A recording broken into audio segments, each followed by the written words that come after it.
What's up, everybody? I hope y'all doing well today.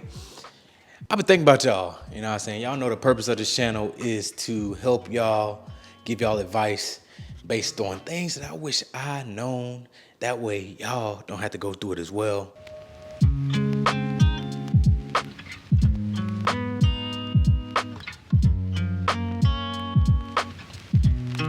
But I've been in here cleaning, right? And I was like, I've been in this mug for about a year. When I moved in this house, I've been in this house about a year and 5, 6, 7 months.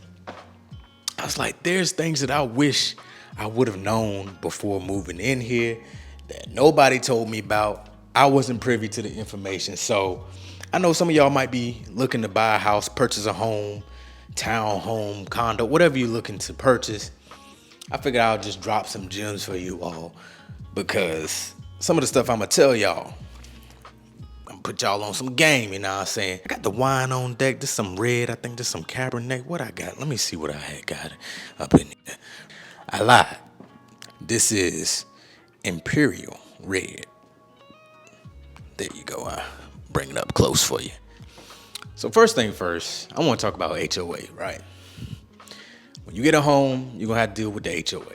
Come with HOA fees, come with different HOA perks, different things like that. My HOA it's all right. It's all right. I ain't gonna say it's bad. I think I pay like $160 something a month with my HOA. I feel like the HOA is so unorganized, bro. Like, turns out when I first moved in, I had auto draft coming out. We switched payment systems for HOA. So then they was like, yo, you gotta redo this and things like that. So I ended up doing another one. So for like 6, 7 months, I had 2 payments coming out. And ain't nobody told me until I had to go in the back end, dig down some forms and stuff like that, and some statements, and find it. So now they owe me some money. So make sure y'all double check on y'all HOA. A lot of times it's managed poorly. I'm just say that right now from my experience and other people's experiences. And also know what your HOA covers, whether that's pest control, whether that's pool access, what else? Sometimes it's internet cable. It could be a slew of things, but make sure you understand what your HOA covers. That way you don't be double paying for pest control or whatever the case may be. I know mine covers like landscaping, things like that. So, you want to make sure that you're privy to that information so you do not double pay for these services when it's already covered in your HOA. So make sure you look at the manual, see what all it entails. Man, another thing I need to tell y'all about is blinds. Blinds. When you purchase a home, that's the last thing you think about when you're purchasing a home is blinds. But blinds are expensive. They're expensive to buy, and it's even more expensive if you want somebody to install them. So I saw how expensive it was. I decided to install these mugs myself. And I'll show y'all because I don't want y'all to think like, oh, these things janky. Let me show y'all real quick. Blinds wide open so we can see you in the dark when you're sleeping. Think about fresh out the shower. Y'all remember that song, Frank Ocean and Tyler, the Creator? If y'all remember that song, y'all some OGs, for real. Blinds wide open so we can see you in the dark when you're sleeping. Leave a comment in the comment section if y'all remember that song. I think it's called She, Frank Ocean and Tyler, the Creator. That was my jam. But I put these blinds up, you know what I'm saying? Like, that. This all me. All this is me. I did this. And it's not hard. It's just hard to get these grooves in here sometimes. And you also have to make sure that you measure your windows, go to Home Depot, get the blinds cut so they can fit in here. Because there's so many different size blinds. But sometimes it takes a little bit of trial and error before you get it perfect. Like the blinds in my room, because my room window is like so long, I think those blinds cost like $98, yo. $98 for one set of blinds. Imagine paying $98 for a big ass window. Then you got to go pay somebody to install them. To like put blinds up in your whole house, you could be looking at another $1,000. So if you can, I would say try to get blinds included in your contract. something to bring up. They may say yes, they may say no, but it's worth mentioning because you can definitely save some money if your blind's already included. All right, and another thing I want to kind of talk about is like appliances, right? Your home should come with appliances. Mine came with stove, microwave, dishwasher. Did not come with washer and dryer. Did not come with refrigerator. That's another thing that you might could get added into your contract is at least a refrigerator. It's good to have your realtor ask them like, yo, let's talk about a refrigerator. Let's talk about washer and dryer. Let's see what we can get into this contract. You never know unless you ask. So I had to end up getting a refrigerator. I got it, the Samsung. Probably ain't need all that, but I liked the way it looked and it matched my silver appliances. So I was like, forget it. I'm gonna get it. I could have went with something simple, honestly. I didn't. That's my fault. But anyway, and also, if y'all seen my vlog that I made when I first moved in here, had some problems with this refrigerator. I was trying to get the ice maker to work. It took me forever. Ended up the water wasn't cut on back there behind the refrigerator. That's what it ended up being. People don't be doing their jobs, honestly. But I would say when it comes to, appliances, just make sure you try to add that into your contract so you can at least potentially get a refrigerator or potentially get a washer and dryer set. You never know unless you ask. And also take your time when it comes to certain things. When it comes to furniture, when it comes to washer and dryer, these are things that you will be having in your house for a long period of time.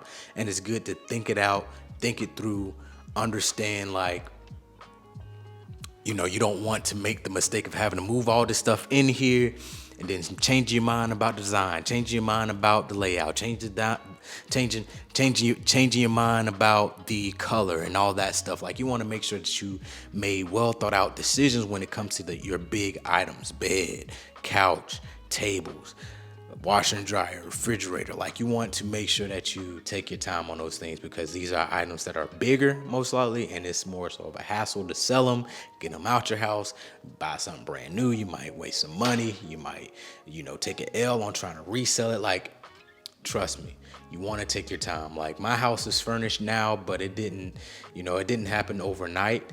A lot of my stuff, I took some time. I took some time to find my couch. I took some time to find my bed. And, day by day, month by month, I was able to furnish my home. But I didn't, try to get all the stuff all at once and make sure that it's the perfect home as soon as I be in here for like 2 weeks. You know what I'm saying? Like, that's hard to do, man. That is hard to do. So take it from me. Take your time, man. Another thing you want to think about is warranties. If your home came with any appliances, it should come with warranties. Make sure you sign those appliances up on the website. As soon as you move in and get it settled, you want to sign in and make sure you document that these items are new. So when something breaks, you can go ahead and get it replaced. Things happen. You want to make sure you do that. Whenever you have movers, wherever you're getting your appliances from, they bring it in. Make sure you watch them bring it in because things happen to where they might scrape your wall. Y'all might have seen in my vlog where they was bringing in my washer and dryer, scraped my wall. I had a little scrape and paint chipped because they're not watching where they're going, especially if you're in a new build, a new home. You don't want somebody to scrape your wall up. So you want to be able to claim and put in a file for them to come fix it, whatever the case may be. You want to do that because 9 times out of 10, they ain't gonna say nothing. They just gonna walk away like ain't nothing happened and know they done scrape your goddamn wall up. They ain't gonna say nothing. They don't want that to be placed on them. They want to make sure that you are being vigilant, and if you don't see it, they ain't gonna say nothing. So yeah, make sure you do that because I had a big scrape and y'all probably seen the vlog. If not, y'all can go take a look at it. But yeah, watch over their work. Watch over all the work that people do in your home once you get in here. Bringing in appliances, hooking things up. Even when I had them installing my washer and dryer, they hooked my washer and dryer up. They had the wrong hose. It was a lot going on, man. Y'all got to look at the vlog to see it because I had to end up fixing it myself. Once again, another thing you also want to do that a lot of people don't tell you about, especially if you're in a new home, new build. I can't speak on behalf of homes that's already been built or someone already lived in there. I can't speak on behalf of that. I had a new build, a new home, but you want to document everything that is going wrong your first week of being in there. I know for me, some of my outlets wasn't working. When the bathroom outlet wasn't working, I went in downstairs bathroom, that outlet wasn't working. So then I had to call the builder to say, yo, some of these aren't working. They come out quick, get it done. You don't have to call an electrician or anything like that immediately. So make sure you document everything that's not working, anything that looks out of place, any flooring or something coming up. They will come in like the week or two after you move in to get that fixed. You don't have to worry about it. Also, each new build should come with like a 6-month, 7-month check-in or whatever the case may be. So that what that means is anything that's going on, like the paint, you're gonna have nail pops. Nail pops is when the house settles, nails start popping out the wall a little bit. Not like extreme, but you can see a little circle in the paint, and it kind of messes the paint up sometimes. Sometimes the paint chip and a piece of the paint fall off from where the nail head is, and you can see a little rusted nail in your wall. So you want to make sure that you're taking a look at all the nail pops, and once you're 6 months, 7 months, however long you've been in that house, you call them. They'll come in, and then you have to put tape wherever the nail pops is. They'll come in, make sure it's all good to go. Also, anything with like doors not closing all the way, or when you open the door, it goes back by itself, or it slowly opens, or whatever the case may be. You document that. Also, as you start to be in the home is settled and things like that. Sometimes when you're walking to a different texture of your home, so like from wood floor to carpet, right there at that little beginning, you will feel a little spiky feeling on your foot. That's not supposed to happen. You call them, they'll have, I think it's the carpenter, they'll come in, bam it down, so it could be a smooth transition, so you don't feel like any spikes whenever you walk. So make sure you document that. But they'll come in and fix those things, but I don't want you all to go out there and think that you have to find somebody to fix those things if it's a new build, if it's been, a year or less, you know what I'm saying? They will come in and do that for you. Just blank it out the way. Usually I have it up, but y'all know I'm an Eagles fan. Next thing, make sure you attend your walkthrough. Your walkthrough is what you're supposed to attend to make sure that any damages or anything has been repaired before moving in, or if it's a new build, to kind of catch anything that seems off, anything like that. You want to attend so you can be there with your realtor and with the builder or whoever they have in charge of the walkthrough. Don't sign off on nothing that looks weird. Make sure you are there and present. And also, the walkthrough will help you learn more about your home. So before you move in, you might not know where the electricity box is. You might not know where the cable cords is, or whatever the case may be. And I'm glad that I did it, because my house is kind of weird. So I live in a townhome, and the thing about my townhome is I'm in the middle. So it's like 1, 2, I'm the third one. No. Yeah, it's like 1, 2, 3, I'm the third one. And then it's 2 more, and then it's the end of that building cluster. It's a gap with some grass, and then it's the next building cluster. So of course, like me being in the middle, like I have to know where like my cable line and stuff for the internet and stuff go to, because it's not, like a standalone building. So where it's like on the side, because there's townhome buildings or townhomes beside me. So there's a thing at the front in the closet where the cables run through that.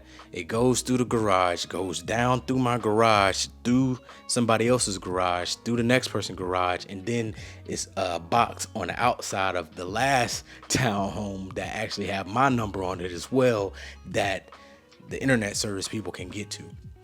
You know how confusing that was to explain to Xfinity?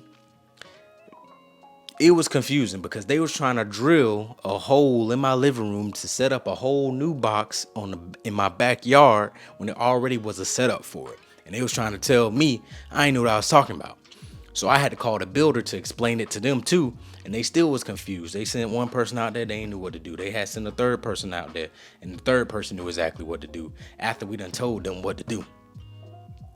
Be confident in your decisions that you make for your home, because people are going to try to tell you you don't know what you're doing and what you're talking about and what you're saying, just because they think they are experts in their field. But I'd be damned if I let somebody drill through my living room floor, through the wall, set up a whole box on the outside when it's already a cable hookup.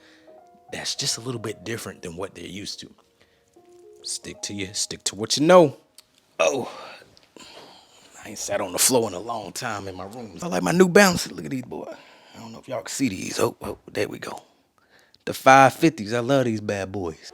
To round this video off, I also want to talk about some things like before you move in, right? Like going through the process of having like your credit check and going through all of that. I forgot the terms, but it's a long process. They look at your bank statements, they look at your credit history, they look at like what you're purchasing. Like I would definitely say whenever you're in the process of buying, definitely don't buy no big purchases.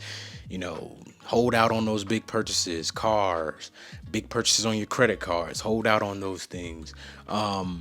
Also be in contact with the loan officer. Know exactly what stage in the process they're at. Call them, check on them, because they gonna be asking for a down payment. As soon as that junk clear, they be like, all right, cool, this is what the down payment gonna be.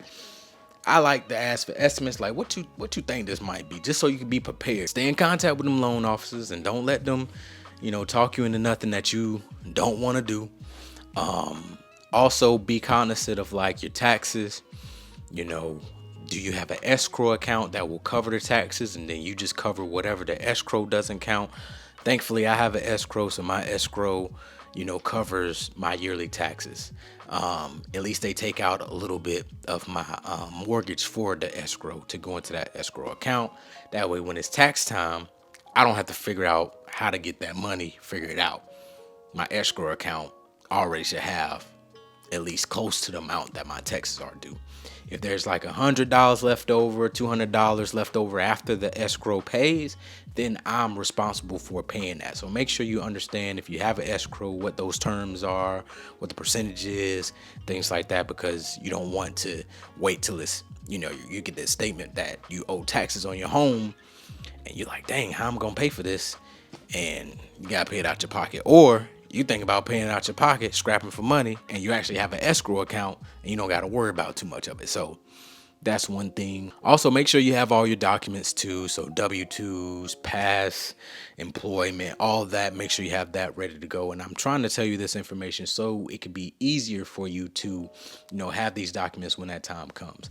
Now, I know the housing market right now is crazy when it comes to interest rates. I think my interest rate when I purchased, I got lucky. It was like 4.4, 4.5.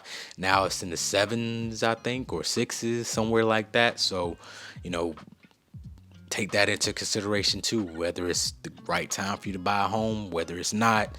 Like, you want to make sure that you're getting the best bang of your buck too. Like, a home is a big investment. You're paying however much. It could be 200,000, 300,000, 400,000, however much you're paying. It's a big investment that's gonna go on your credit, and you're gonna have to pay it off. But it is a good investment as well. I'm thankful that I purchased my home. Sometimes I'm like, dang, why I purchase a home out here? Because I'm in the suburbs, y'all. I'm not in the city of Atlanta. I'm in one of the suburb areas of Atlanta. So it takes me about 25, 30 minutes to get into the city without traffic. With traffic, you can imagine more. So take into consideration your location, take into consideration what you're willing to deal with, because this is a place that you should be wanting to stay in for a good while. And if not, you want to make sure that it'll be easy for you to rent, or it'll be easy for you to sell back. It's in a good area, it's booming, it's bucking, whatever you want to call it. Think about those things too. But there's a lot of things I could talk about on this topic, but I just want to say those few things that was at the top of my mind as I was cleaning downstairs. I was like, I never really told everyone like what I wish I knew before buying a home, But this is my advice to you all. I hope it helped. Leave a comment in the comment section if you're looking to buy a home, if you're in the process of buying a home, if you've bought a home and you're dealing with some of these same things, or you have some additional tips. Leave them in the comment section below, because everybody is here to share knowledge. Iron sharpen iron. You know, we need to make sure that we're there for each other. It's a whole process of buying a home, y'all. And it's been a year and a half ago, might as well say half now. And some of the things I don't even remember from the process. So if some of y'all are fresh at it, leave a comment. But thank y'all for watching. I'll catch y'all in this video. Peace.